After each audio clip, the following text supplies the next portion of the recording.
Hi, this is Brooks with Character Design Forge. One of the questions I've gotten a lot from you in the wake of my video about making clothes for characters is about hair. How do you draw and design hair? And hair falls in line with clothes a lot in terms of the fact that it can be dictated by fashion, it can tell you a lot about a character's personality, and it can even be used as sort of an identifying symbol for your character.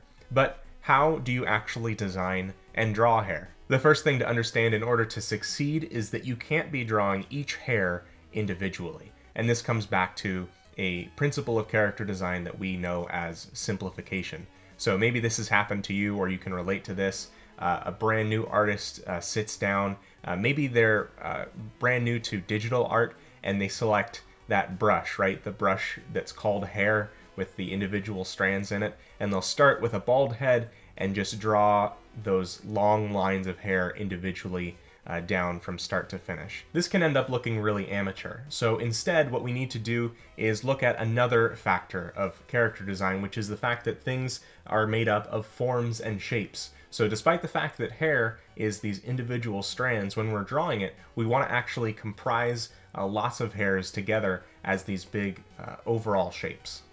So as you draw hair for your characters, you want to first block out the shapes of their hair. And depending on the level of realism that you're going for, especially in the interest of drawing the same character for comics or animation over and over, this might be as far as you go.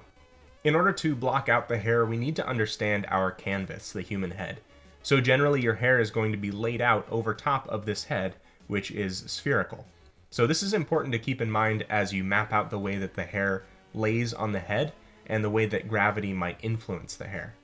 The hairline, the way that hair naturally grows, will look something like this, curving down from the forehead, an S shape toward the ear, and about halfway down the neck in the back.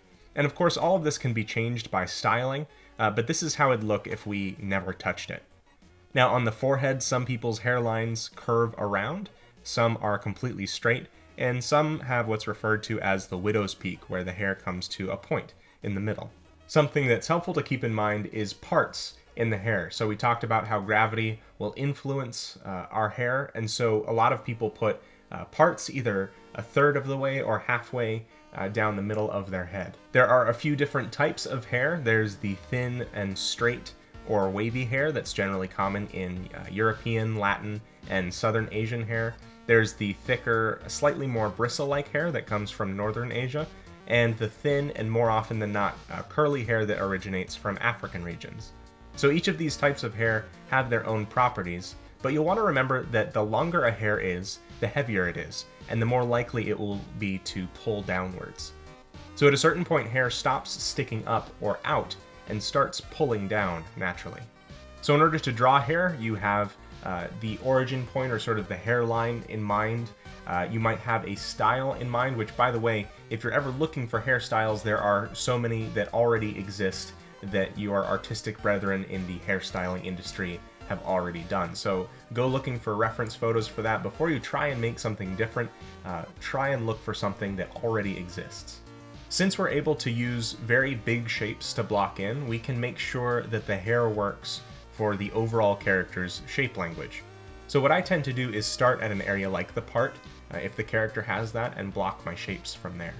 Once you have these smooth blocks for the hair, you can add some things to the outlines of them, like some bits of hair that come out in small points or rounded sections, just to give a bit of texture. Now in the step before, as you were blocking out, it's helpful to incorporate some S-curves into the hair. And it's especially useful if you're drawing something like a long and full-haired woman, but it's just good practice for a lot of different styles of hair. The next few steps really fall into rendering the hair, so this is adding colors and shading. Again, you want to remember how light is hitting this hair. And first you can use big shapes of light and shadow on the hair, the same that you would with a solid object. Now is finally the time when you could possibly break out that hairbrush, or at least work on individual strands. So you're working from the big shapes down to the little ones, and that's especially here in the rendering.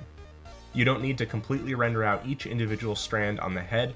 You can imply that this is hair with just a few areas where you cut into the light or shadow perhaps, or add some highlights made up of little lines. It can also be helpful at this point to change the color instead of just darker or lighter shades to show some variance in the hair. So maybe adding a few strands that appear more blonde in an otherwise brown head of hair, for example. Variation in hue is actually a technique that can be used when drawing grass, and actually a lot of the same principles apply when simplifying something like lots of individual strands of grass or animal fur. Hair takes some practice, but it can be a really helpful tool for adding some life and personality to your characters. Remember to block out the large shapes of your hair, remember the hairline and the way the scalp acts. Remember that this hair is laying on a spherical object, and remember to work from larger shapes down to smaller shapes, especially when it comes to rendering. That's it for me today. I'm making new videos every week at Character Design Forge. Subscribing on YouTube lets you know when new videos are made available. I am a freelance character designer as well as illustrator and 3D modeler. If you're interested in contract or commission work, head over to brookseggelston.com/contact in order to get started. If this or any of my videos have been educational or entertaining for you, please consider backing me on Patreon. My course, Learn Character Design, is a comprehensive character design curriculum. Head over to learncharacterdesign.com to learn more. Thank you for watching, and have fun creating.